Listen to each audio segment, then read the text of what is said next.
ভারপ্রাপ্ত অধ্যক্ষ মহোদয়, আপনাকে আমি ধন্যবাদ দেব। বিশেষ করে এত সুন্দরভাবে আপনি সবার কাজ এখানে চালিয়েছেন গত দুদিন ধরে। আমাদের বর্তমান সরকার কর্মচারী আবার পুরো কর্মচারী, এটা কিন্তু সবসময় আমরা বলি যে সরকার কর্মচারীদের জন্য ভাবনা চিন্তা করে, যদিও এখানে বিরোধী দলের অনেক কথা বলেছেন, বিশেষ করে আমাদের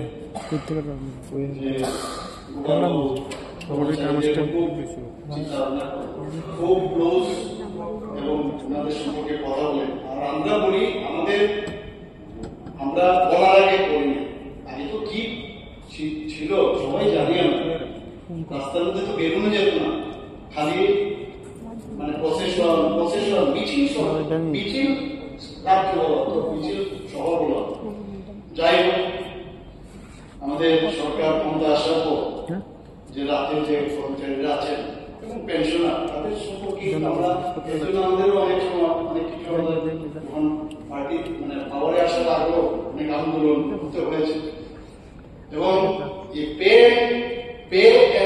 পেনশন রিভিউ আমাদের সরকার আসার পর আমরা কিন্তু সেটা যেহেতু আমরা বলেছিলাম সেটা আমরা করেছি।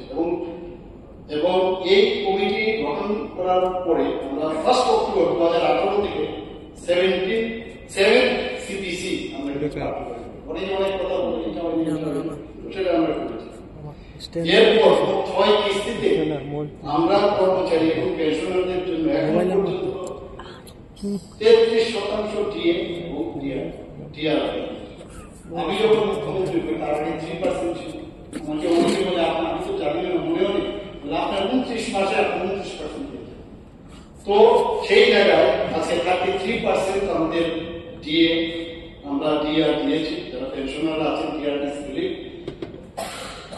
এবং আমি একটা ঘোষণা দিতে চাই আজকে যে রাজ্য সরকারের কর্মচারী এবং যারা পেনশনভোগী তাদের পূজার উপহার হিসাবে আজকে 3% ডিএ ডিআর ঘোষণা করছি, যেটা কার্যকরী হবে 1 অক্টোবর 2025।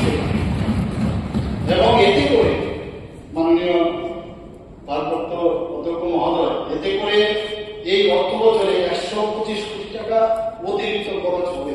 আমাদের ফাইন্যান্স কনস্ট্যান্ট আছে, আপনারা সবাই জানেন সেই জায়গায় জানিও আমরা কিন্তু সেটা মাথায় আমরা নিয়েছি। কর্মচারীদের আমাদের এনাদেরকে নিয়মে চলতে হবে এবং তাতে করে 1,05,739 জন কর্মচারী এবং যারা পেনশনার 84,342 জন সবাইকে অসংখ্য